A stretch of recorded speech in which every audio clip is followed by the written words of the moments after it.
Good afternoon, School District of Indian River County. This is your Superintendent, Dr. Moore, here with yet another Facebook Live regarding our plans and preparation for the opening of schools. Today is an opportunity to provide guidance regarding our march to open schools and provide quality education to all children on the first day of school. And that has been the driving force of the conversation over the last several weeks, ensuring that we get this right when our doors open. And over the last several weeks, we've had conversations about how to do that. And it has not been easy conversations. They have been complex conversations, difficult conversations on how we ensure that we are providing flexible options to all families, while at the same time, options that are safe and ensure that we are providing quality instruction to all students, regardless of the option that they have selected. And that's the conversation that we'd like to have today. Quality instruction, regardless of the option that you have selected. You see on the screen here a quick look back. And as you look at this information, you can see there has been a great deal of work done over the last several months. As a reminder, March 13th was the day that students were last in school. Since that time, we've had a week off prior to spring break. We spent spring break preparing and training teachers who gave of their own time to create new ways of teaching and learning as we moved into a transitional model, a model that would be used for different segments of time.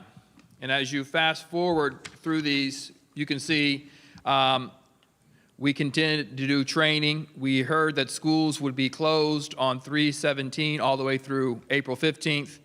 We continued to clean our schools, always ensuring that we had an environment when schools were to reopen, we would be ready.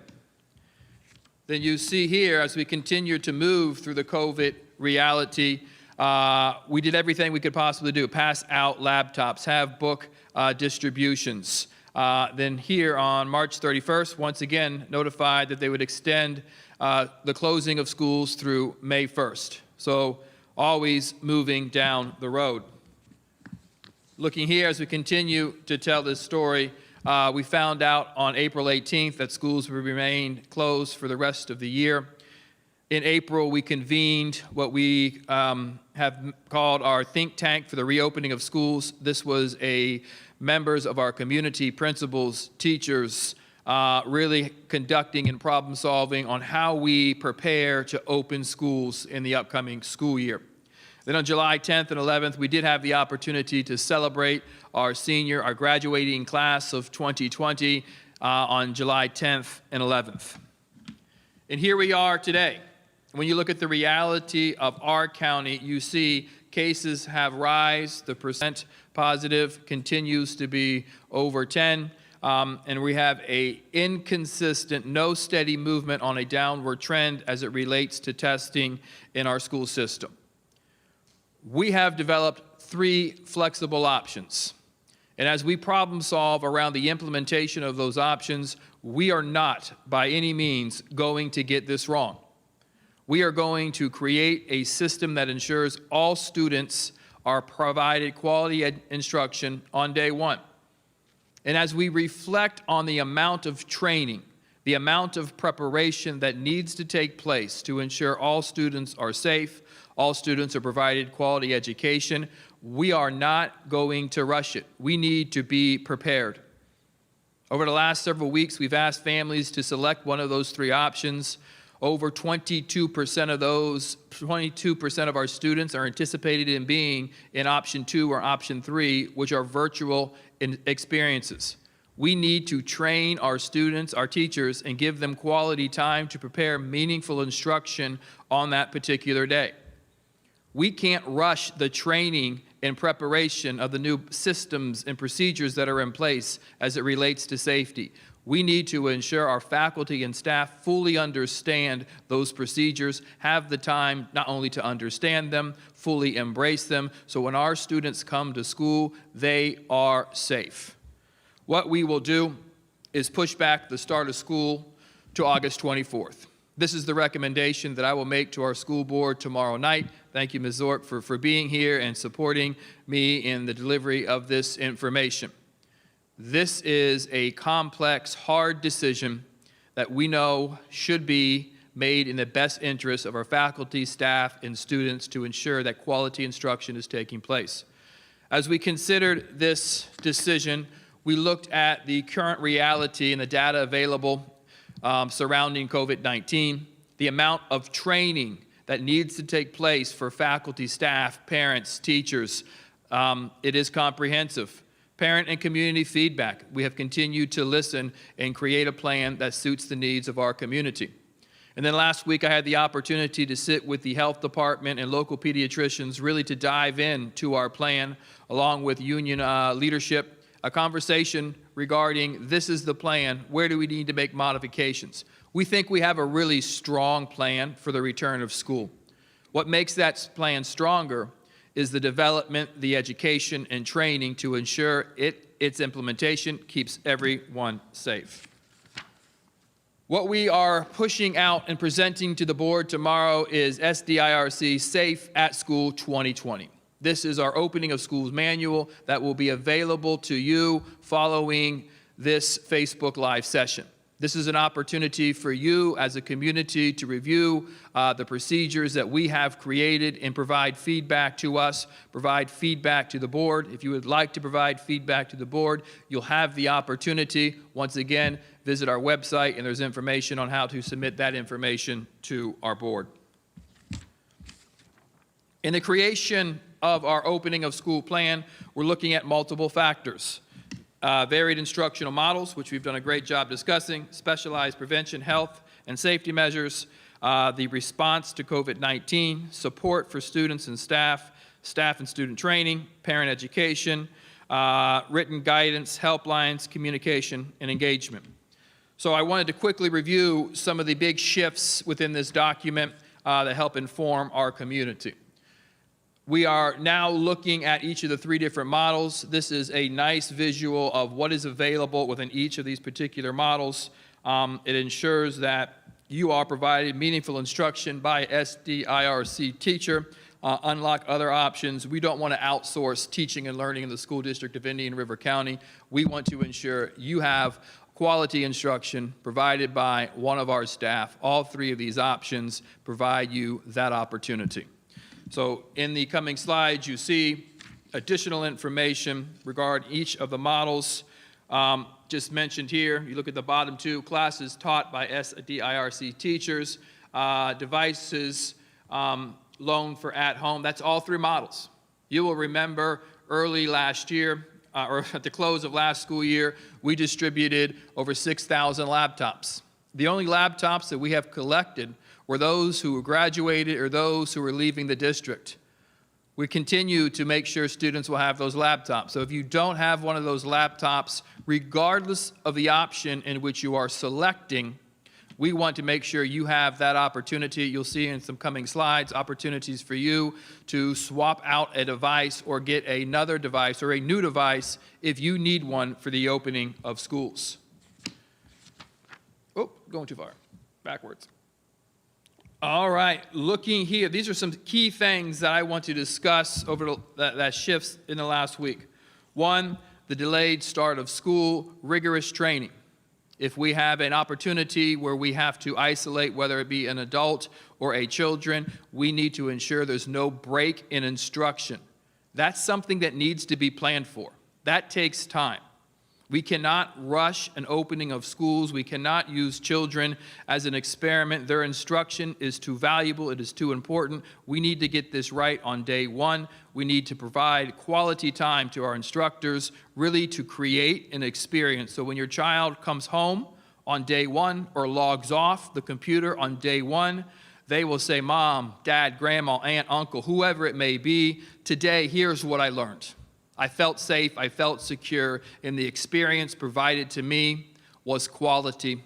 I felt accepted, I felt warm, I felt welcomed, and that teacher on the other end of the classroom or online provided me with quality experience. It's going to be a great year.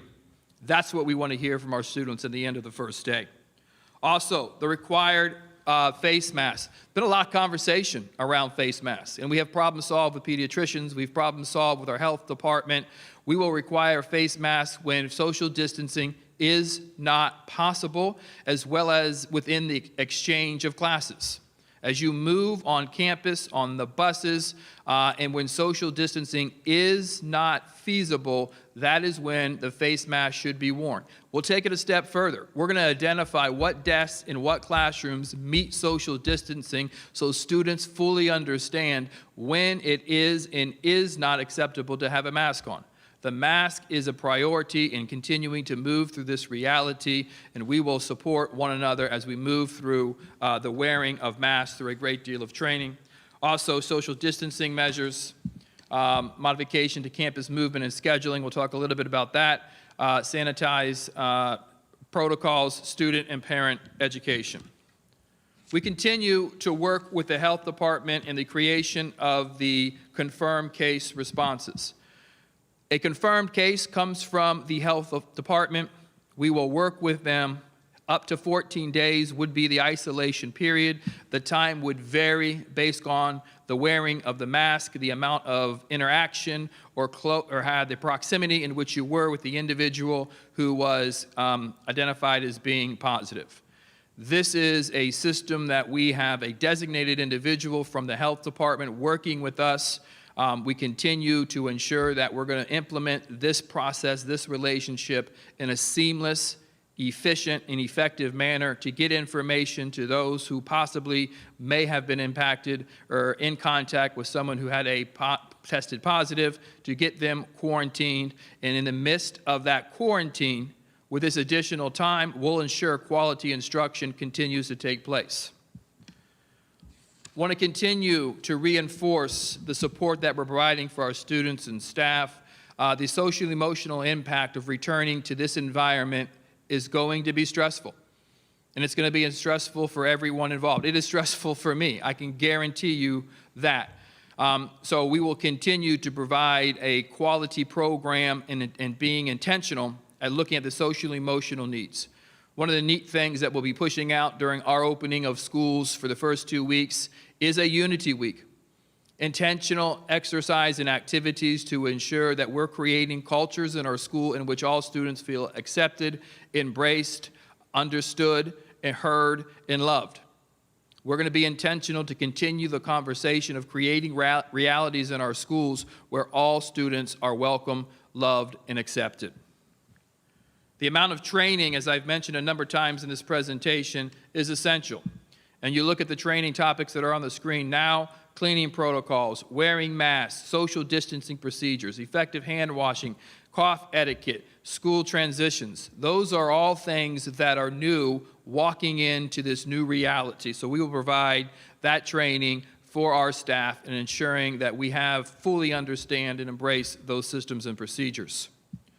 In looking at parent education, over the course of the next several weeks, we'll have the opportunity not to rush it, but to get it right.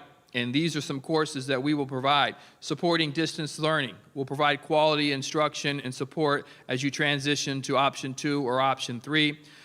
Strategies for effective at-home learning.